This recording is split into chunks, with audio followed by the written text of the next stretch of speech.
as with Kohberger, that's the perfect segue, I don't know that we'll ever really get a why. I think the best that we can surmise, and we will learn more about the dynamics in that house, but he seemed to be full of rage. He had drug issues from a very early age, behavioral issues from a very early age. Rob Reiner gave an interview, and I am in no way blaming the victims, in which he did say, though, that they went to any number of credentialed experts and they decided the best course of action was not to listen to those people, but to listen to their son. And his behavior was escalating to the point where they were basically, whether they were forced to leave the Conan party or not, they felt they had no choice. Now, Kohberger's sister, her name, she goes by Mel, spoke to the New York Times. This piece was published on Wednesday, January 7th. The headline, "Her brother murdered 4 students. Now she's ready to talk." Well, I'm so happy that she now feels ready to tell her story. The readout in the online version says that Mel is going to talk about the Kohberger families, their pain, their confusion. You know, this thing happened the blink of an eye ago. And this piece is such a piece of journalistic malpractice.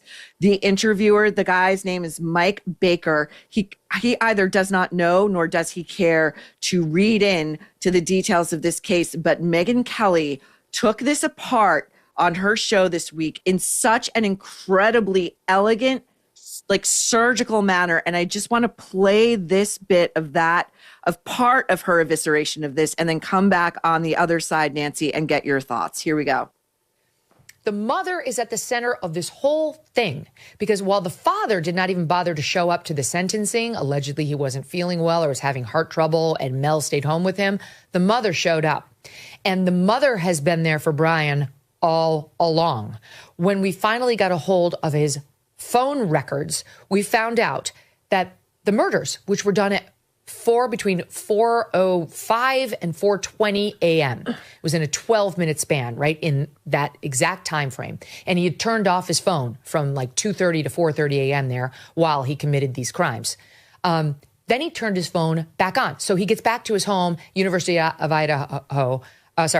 Washington, by, let's say, 5:45, 6 at the latest. What happens, or 4:45, 5 at the latest, what happens when he gets there? He calls his mother within an hour.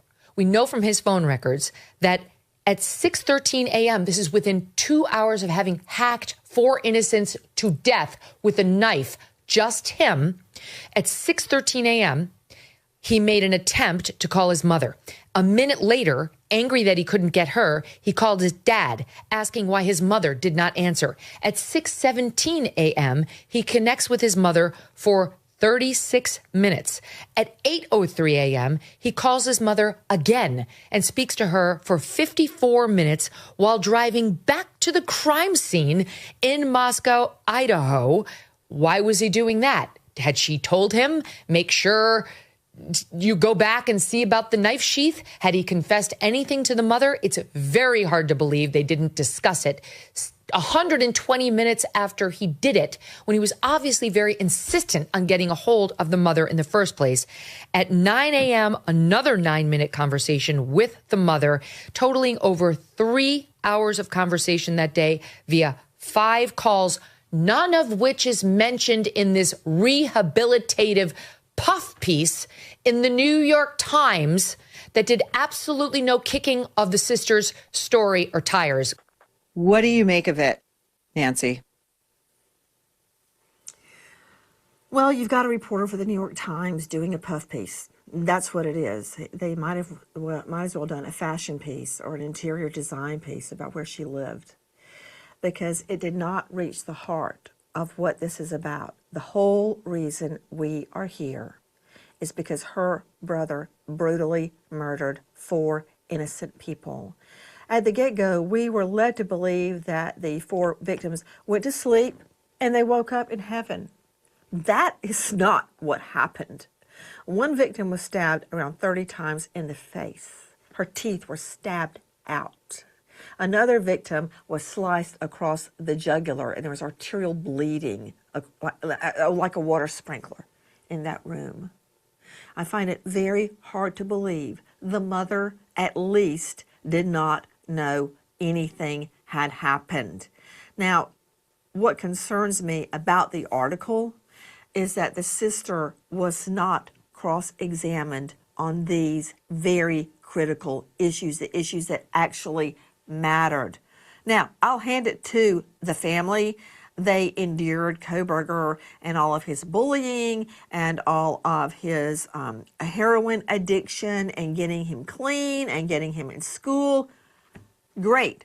But that's not why we're here. We're here because he is a 4-time killer, and we're trying to get insight into that. What happened? Because the prosecutor left us high and dry.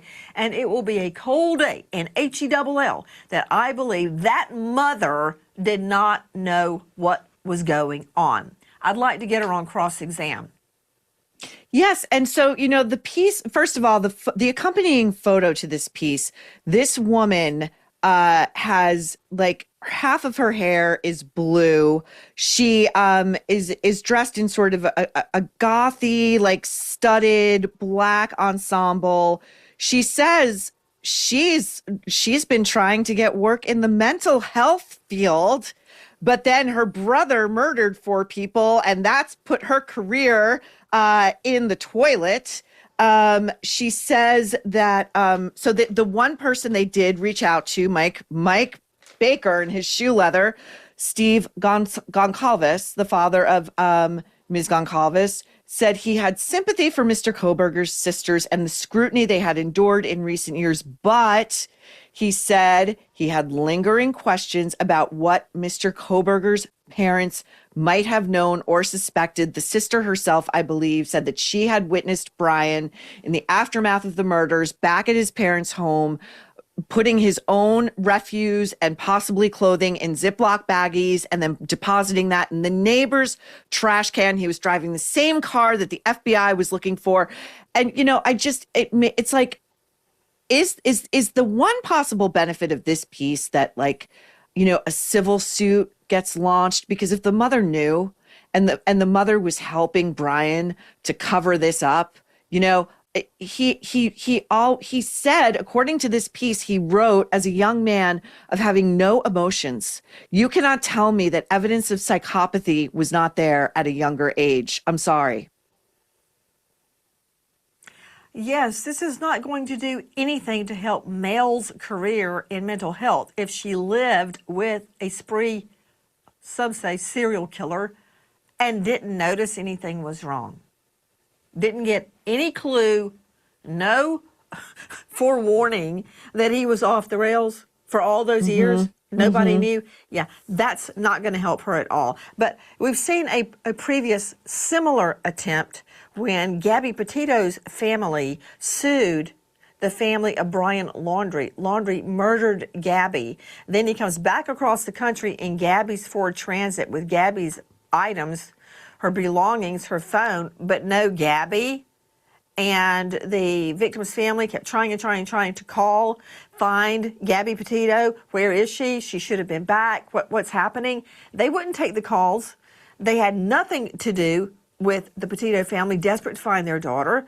And the Petitos believe that they covered up evidence. That lawsuit has gone really nowhere. So it's going to be hard to prove that they did, but we can deduce that Kohberger's mother did know. With all those phone calls immediately after a quadruple slaying, and he is so insistent, he's got to talk to his mom, about what? The weather? Obviously, about what had just happened. To your point, this is such a great point. And this, I think, puts the lie to this assertion that they just had no idea. They were just a nice Catholic family who loved to read Little House on the Prairie. And, they had no idea they had this psychopath in their family. And to your point about the Gabby Petito case, I think of those cases in which a family member, a close family member, does come forward and says, I think that my sibling, my son, my parent is the one responsible. I think about the Unabomber's brother who did not want to go to the feds, hoped against hope it wasn't his brother, but thought that it probably was, and he had to do the right thing. You know, I very rarely have seen adult children or siblings of killers say your dad is a killer, your brother is a killer, admit that, yes, he did it. And I don't know why that is. I'm a trial lawyer, not a shrink, but I think that they can't take it in that they did nothing to stop it. And how could you not put together the fact that he's in Pullman, 15 minutes, in fact, he used to jog to where, to near where the King Road address was, the spot of the murders. And they knew that. They knew he was jogging in that area. And he's got the white Elantra. I mean, how could they not at least consider he was the killer? So, you know, I've spoken with the Gonsalves family many times, and I never once speak to them that I don't walk away feeling like my stomach hurts. Like when you're really, really hungry to where it really just hurts. It just hurts after I talk to them because those families have been done so wrong. And now there's a New York Times piece on the Kohberger family pain. It tastes like a dirt sandwich even saying it. It's so true. It's like, you know, it really, Dominic Dunn left a huge hole in the culture because we do not have print criminal reporting or high profile trial reporting the way we used to with Dominic Dunn, who would, you know, who spent years trying to, just for one example, get Michael Skakel in front of a jury for the slaying of Martha Moxley. I know that conviction was vacated, but instead we've got crap like this in the New York Times. Feel sorry for me. My brother is a homicidal maniac who snuffed out 4 young lives and seemed to enjoy doing it. And it looks like my mom was an accessory after the fact, just my opinion. But hey, we just want to re-enter polite society. Please, won't you help us? And the New York Times says, sure, why not? I find it so concerning that so much emphasis is placed on the killer and his family when what the victims have been through and what they will go through the rest of their lives. This past Thanksgiving, I had cooked a big turkey, and we have a turkey off every Thanksgiving. My husband smokes a turkey, I bake one, and then everybody votes. They always give him the mercy vote. I don't care if the turkey's black. It doesn't matter. He always wins. But we were all gathering together, and I thought about the Gonsalves family and the other families involved, the victims, because remember, this happened around Thanksgiving. Yeah. And how can they ever have, I mean, every year, August the 6th, all I can think about, that's the day my fiance was murdered. Leading up to it, I feel like crap.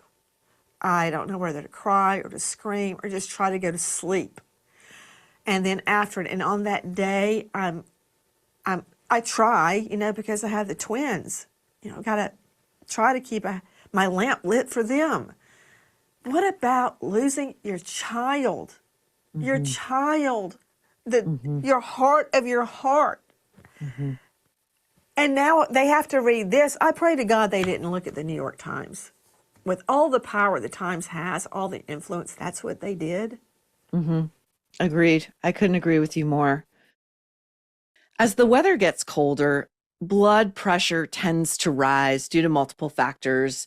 You've got the narrowing of blood vessels, increased cravings for salt, and less physical activity. But you have the ability to take control with 120 Life.